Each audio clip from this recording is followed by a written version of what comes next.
जैसा कि मैंने मुसलसल अपनी लास्ट 3 वीडियोस में कहा है कि 1960 से लेकर आज तक नासा ने कई रोवर्स को मार्स पर भेजा है, जिनमें से सिर्फ कुछ ही स्पेस रोवर्स ने मार्स की सतह पर लैंड किया था। इन सब रोवर्स में से सिर्फ फोनिक्स मार्स लैंडर ने 31 जुलाई 2008 को देखा कि मार्स पर पानी बर्फ की सूरत में मौजूद है और ये देखकर साइंसदान खुशी से पागल हो गए। उसके बाद इन स्पेस रोवर्स की मदद से हमने ये भी जाना कि मार्स के पास अपना एक एटमॉस्फेयर भी मौजूद है। इसके घूमने की रफ्तार हमारी जमीन के घूमने की रफ्तार के बराबर है और इसके कई इलाकों का टेम्परेचर हमारी जमीन के ठंडे इलाकों के बराबर है, जिसे देखकर साइंसदानों ने सोचा कि ये हमारे सोलर सिस्टम का वाहिद ऐसा प्लेनेट है जहां पर हम इंसानों को जमीन से निकालकर मार्स पर भेज सकते हैं। इसलिए मार्स के बारे में मजीद जानने के लिए नासा ने 2011 में क्यूरियोसिटी और 2020 में परसेवेरेंस रोवर को मार्स पर भेजा था, ताकि वो मार्स के बारे में मजीद जानकर जल्दी से जल्दी इंसानों को मार्स पर भेज सके।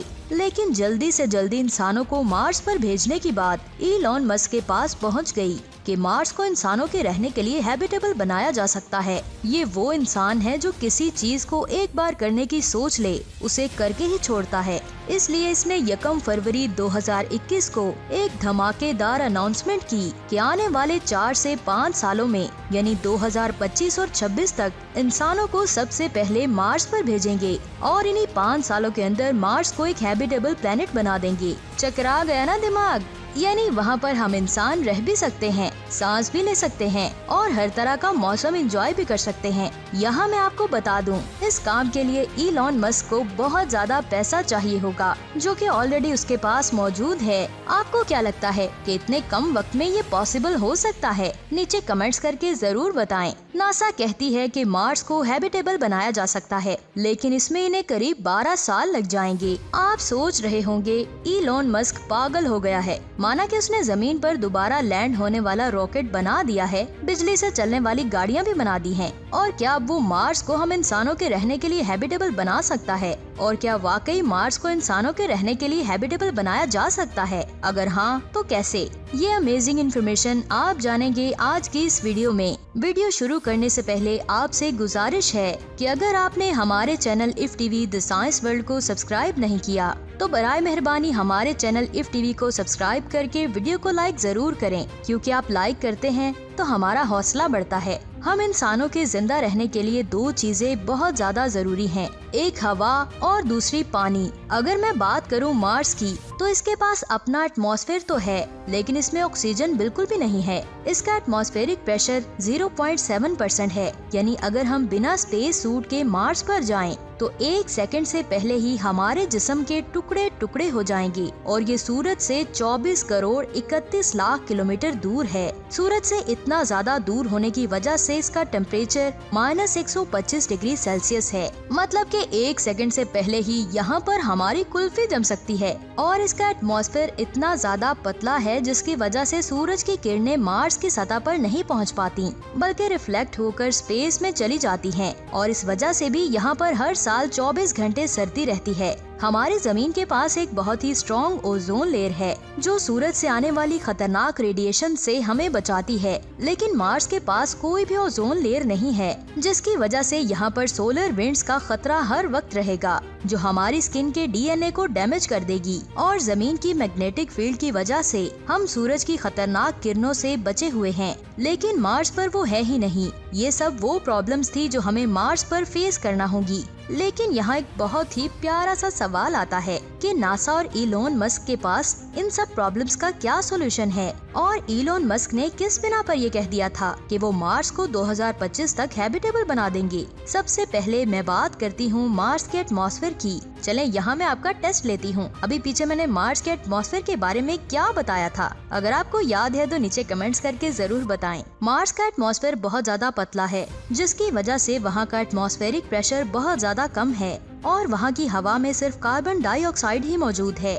और इसके एटमॉस्फेयर को हमारी जमीन के एटमॉस्फेयर के जैसे थिक और डेंस बनाने के लिए ऑक्सीजन और नाइट्रोजन को लाना पड़ेगा, जो हमारी जमीन के एटमॉस्फेयर में बहुत ज्यादा मिकदार में मौजूद है। अब आप यहाँ ये सोच रहे होंगे कि इन सब गैसेस को एक रॉकेट में भर के मार्स पर भेज दो। यहाँ मैं आपको बता दूं कि ये पॉसिबल नहीं है। अभी नीचे कमेंट करें और बताएं कि हमें ऐसा क्या करना होगा जिसकी मदद से हम मार्स के एटमॉस्फेयर को ठीक बना सकें। अगर आपको नहीं पता तो आप हेडफोन लगाकर सुकून से चेयर पर बैठ जाएं और सुने कि हमारी स्पेस में जो कॉमेट्स मौजूद हैं वो कार्बन डाइऑक्साइड और नाइट्रोजन से भरे हुए होते हैं। अब मार्स के एटमॉस्फेयर को थिक एंड डेंस बनाने के लिए इन कॉमेट्स को मार्स पर गिराना होगा और मार्स पर एक बार फिर से हमें तबाही क्रिएट करनी होगी और इलॉन मस्क और नासा को ऐसे रोबोट्स बनाने होंगे जो इन कॉमेट्स में मौजूद एलिमेंट्स को स्कैन करके इनकी इंफॉर्मेशन को हम तक पहुंचा सकें और फिर किसी टेक्नोलॉजी का इस्तेमाल करते हुए इन कॉमेट्स के वे को चेंज करके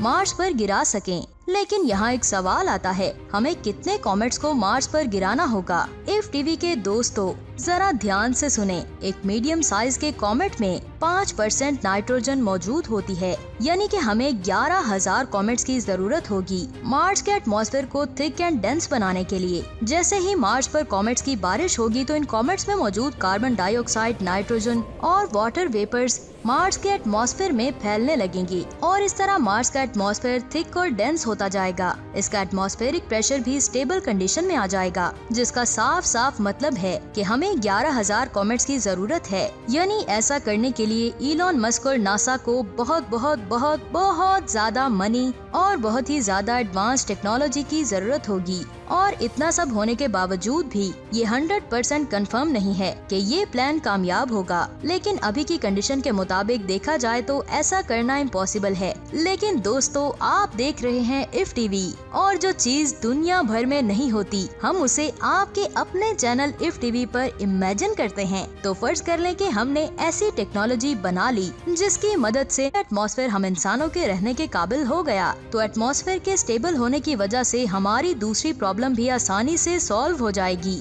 यानी जो सूरज की किरणें मार्स की सतह को टकरा के स्पेस में वापस चली जाती थीं, अब एटमॉस्फेयर के थिक और डेंस होने की वजह से वो मार्स की सतह पर होल्ड करेगी, जिसकी वजह से मार्स पर मौजूद पानी बर्फ में नहीं जमेगा बल्कि लिक्विड वाटर में कन्वर्ट हो जाएगा। इसीलिए यहाँ पर हर तरफ हरियाली ही हरियाली होगी।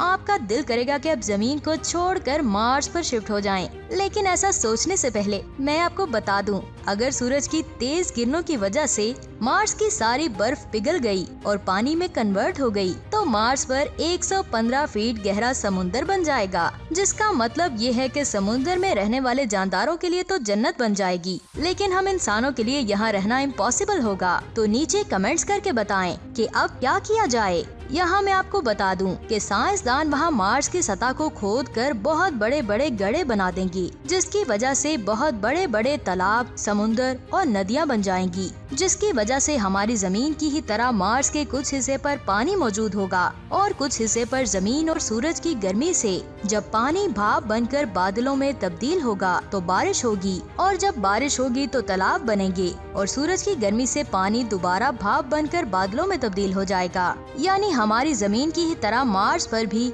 एक वाटर साइकिल शुरू हो जाएगा और फिर मार्स पर मुख्तलिफ मौसम भी होने लगेंगे। और दोस्तों, मार्स कुछ इस तरह नजर आएगा। अब आप सोच रहे होंगे कि अब हम इंसान यहाँ रह सकते हैं। तो दोस्तों, मैं आपको बता दूं कि अभी नहीं। बेशक वहाँ पर एटमॉस्फेयर बन गया है, पानी भी आ गया, बादल भी बन गए, बारिश भी हो रही है, लेकिन अभी भी बहुत खास चीज यानी ऑक्सीजन वहाँ नहीं है। अब यहाँ एक सवाल आता है कि अब मार्स पर ऑक्सीजन कहाँ से और कैसे आएगी? इफ टीवी के दोस्तों, इसका सोल्यूशन भी साइंसदानों के पास मौजूद है। अगर आपने हमारी ये वीडियो नहीं देखी तो इसको जाकर जरूर देखें, जिसमें मैंने ये बताया था कि आज से 4.5 अरब साल पहले जब हमारी जमीन बन रही थी तब जमीन पर ऑक्सीजन मौजूद नहीं थी, तो समुद्र में अरबों खरबों तादाद में बैक्टीरिया पैदा हुए थे जो ऑक्सीजन खारिज करते थे, जिसकी वजह से हमारी जमीन पर ऑक्सीजन बनी थी। इस बैक्टीरिया का नाम क्यानोबैक्टीरिया है। इस बैक्टीरिया में क्लोरोफिल पाया जाता है, जिसकी वजह से ये कार्बन डाइऑक्साइड को अंदर लेकर ऑक्सीजन को बाहर छोड़ता है। और साइंसदानों का काम है कि इस बैक्टीरिया को मार्स के पानी में जाकर छोड़ना, और ये बैक्टीरिया मल्टीप्लाई होते जाएंगे। फिर इतने बैक्टीरिया होंगे जो ऑक्सीजन को खारिज करते जाएंगे, जिसकी मदद से मार्स के एटमॉस्फेयर में ऑक्सीजन आ जाएगी। अब दोस्तों, मार्स पर एटमॉस्फेयर बन गया, पानी आ गया ऑक्सीजन भी आ गई। अब बात करते हैं ग्रेविटी और मैग्नेटिक फील्ड की। इन दोनों के लिए साइंसदान मार्स के गिर्द एक बहुत बड़ी इलेक्ट्रोमैग्नेटिक की एक चेन बनाएंगे जो मार्स के गिर्द हर वक्त घूमती रहेगी, जिनकी मोशन से ग्रेविटेशनल फोर्स जनरेट होगी और इन इलेक्ट्रोमैग्नेटिक से जो मैग्नेटिक फील्ड बनेगी वो मार्स को सूरज से आने वाली खतरनाक सोलर विंड से बचाएगी। तो इफ टीवी के दोस्तों, ये थे वो सॉल्यूशंस जिनकी मदद से हम मार्स को हैबिटेबल बना सकते हैं और इन्हीं सॉल्यूशंस को देखते हुए इलॉन मस्क ने ऐलान किया है कि वो मार्स को 2025 तक हैबिटेबल बना देंगे। आपको क्या लगता है? नीचे कमेंट्स करके जरूर बताएं और अगर ये वीडियो अच्छी लगी हो तो इस वीडियो को लाइक करके अपने दोस्तों के साथ जरूर शेयर करें। अगर इस वीडियो पर 10,000 लाइक्स कंप्लीट हुए तो हम ऐसी एक और वीडियो लेकर हाजिर हो जाएंगे। तो जल्दी से वीडियो को लाइक एंड शेयर करें, चैनल को सब्सक्राइब करें ताकि नई आने वाली वीडियोस के नोटिफिकेशन आपको मिल सके। अपना बहुत सारा ख्याल रखिएगा। खुदा हाफिज।